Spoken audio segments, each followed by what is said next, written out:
still seething from the ugly conclusion to the 2019 Fiba World Cup Asian qualifiers between Philippines and Australia on Monday, coach Chot Reyes came to the defense of Gilas players who he said were just defending their home court.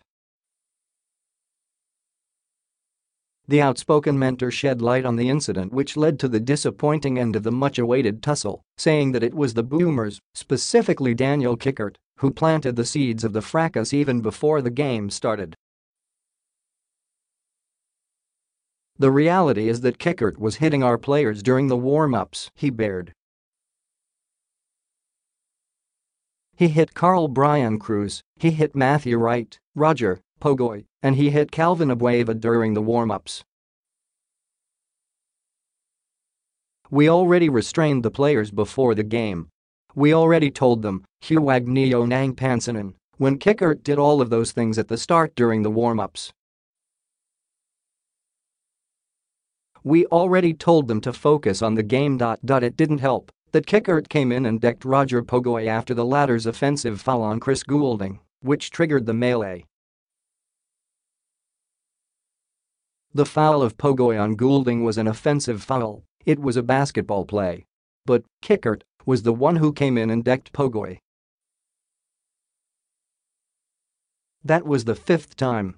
You don't expect to do it to a team 5 times and not expect us to retaliate. Unfortunately, that triggered the entire brawl. But when Kickert did that in the 3rd quarter, it's hard to restrain the Gilas players anymore.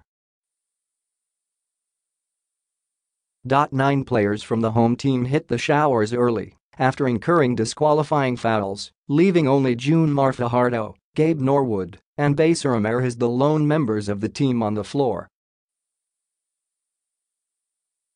It didn't take long before the game was stopped as Fajardo and Norwood fouled out of the game with 1:57 left in the 3rd period as Australia claimed the 89-53 win by default.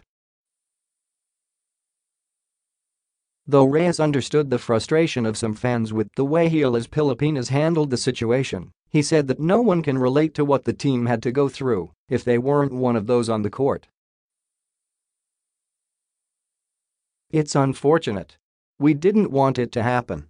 It's absolutely unacceptable, he said. But as unfortunate as it is, it's something that you have to be there to know what really went down. I know a lot of Filipinos, especially a lot of PBA players, are saying their piece, but they don't know what happened.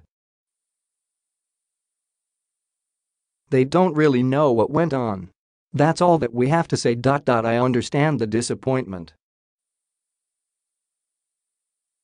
I understand that some are embarrassed, but you don't know what happened. You have to be in the team, you have to be in our circle to really understand what went down. Reyes knows that heavy penalties are set to be slapped to the Philippine national team after the shameful incident, but if there's silver linings the Filipinos can take from this, it's that these players will not back down and have each other's backs. We have to face those consequences because it is what it is.